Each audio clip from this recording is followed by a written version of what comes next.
Alright, I'm going to start off with very basis is most of more complex drawings do come from iterative roughs, pretty much streamlining those and editing what you want into the further versions.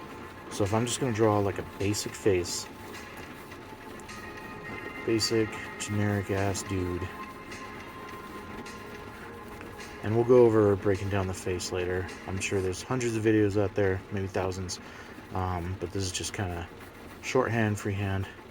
Here we go. So I like to break down the center line, like most, and then give a little bit of a curve that'll help imply the 3D effect.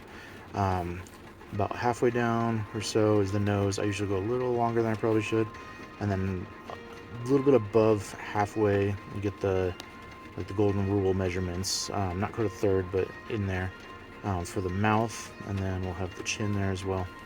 I'll usually do the eye sockets first above the line here, and that's just kind of giving me an idea of where the eye is going to set, but that helps me be really expressive with the brows. And then the eye line's about halfway for the head. Right here I have them tilted down just a tiny bit, so it is down a little bit more further down than halfway, but that's okay. I'm going to do the hairline, and every face is different. There is no standard face that should be every character you ever draw. Okay, so this is my rough, and I wouldn't be thinking this is going to be the final product. So now, with a pencil, so this is my next iteration, I'm going to be solidifying the line. So where I have like 3 or 4 little goopy lines in here, I just need to be confident and pick one. That'll be the jawline. Same with this, boom. Same. This will move back. And again, we'll explain more later as it comes to placement and really solidifying these things.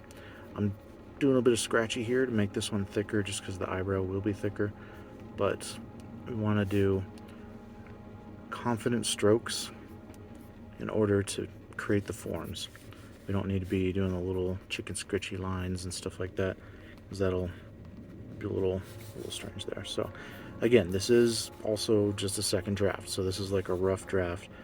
Next step, and then until we get to the inks, or if we're going to do another iteration on pencils, then that's how tight those are going to be. This is just one of thousands of ways to do the nose and the mouth. These are just kind of my shortcuts, or just the way I'll do something just to lay things out. Back up to the hairline here where it comes in. I tend to draw the eyes a little big most times. Right here I got them a little bit small. So every single face, again, it's going to be different, varied, and unique. But in comics, you will be drawing the same face over and over, so you do want to get consistencies from within the character. It'll just be the different characters that have the different shapes. Everybody, skull shape, body fat percentage, everything's going to be different, leading to different shapes. Okay, and right now I'm going to hint a little for the shading. I'm going to go ahead and have the light source coming in kind of this way, kind of ambient. So the light's going to hit on this side, and we're going to have a shadow cast pretty much on this side. I'm not going to go full shadow though. I'm going to do kind of a 3-point lighting, which I'll also explain.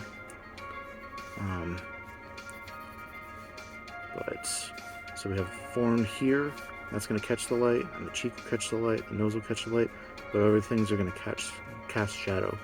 Like the eyebrow ridge is going to cast a shadow here.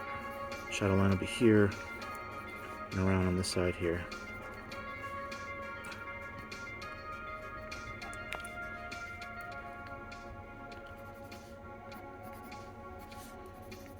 Okay, that's looking good. All right. Also, bad habit of not doing the eyes until last, because I don't know. Some people do them first, but I just intimidate me. I don't want to mess it up. Also, there's a lot of little details that my little scribbles there kind of hold, but yeah.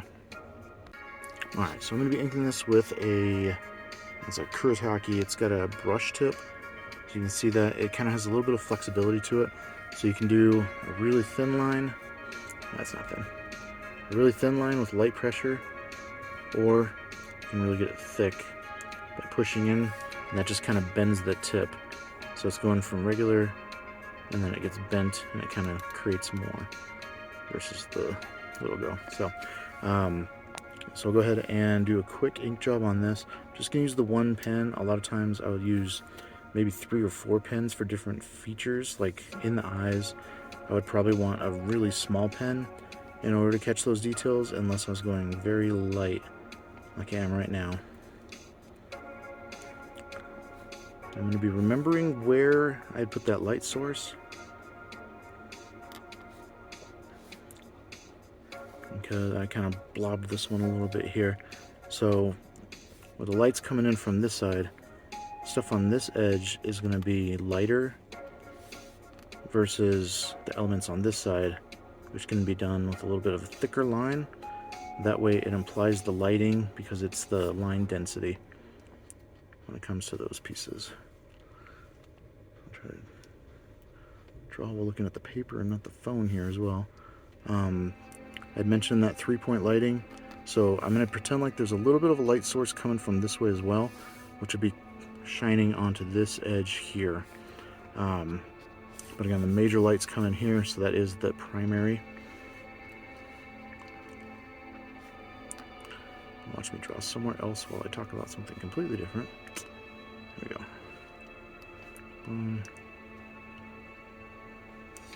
Okay, and again, like I said, I would probably be using many different pens. I'll use a little micron to do the eye details or some of the initial details. That way I can thicken them out later with the bigger brush pen, or if I do need to do a large area of fill. So if it was completely in shadow, I wouldn't want to use the smaller pens just for time efficiency and saving your tools. Again, we have the cast shadow coming down this way, so the nose is going to cast a bit of shadow on this side. The cheek is also catching more light. See, I'm not really doing much on this side. I'm going to do a little under here, thicken that. That implies the lighting coming down.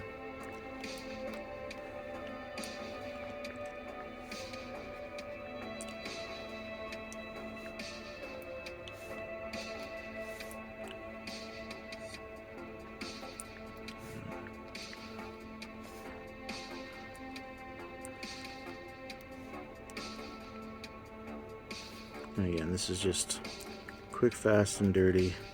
Just trying to kind of get the basic pieces in for a generic head. Getting some tufts of hair. Probably going into more detail than I really needed to there.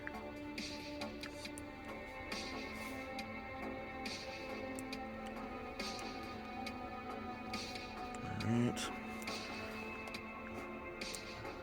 So, also, if I was going to go really into depth here, you could do some hatching. It comes towards the light on the side that the light is versus the hard edge on the other side. So if we have a form like a guitar, which is going to have these rounded edges, the bottom is going to be kind of in shadow, but because of this edge, it's going to be, the plane is breaking here, but it's not a clean, crisp break like a corner where it's just dark underneath. It's going to be kind of reaching for the light, whereas same thing here, it's a little bit sharper, so I might do smaller ticks, the little tiny triangle-y things, and then the cast shadow would be more solid.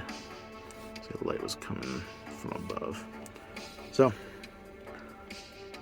multiple things to be thinking about while you're rendering these pieces.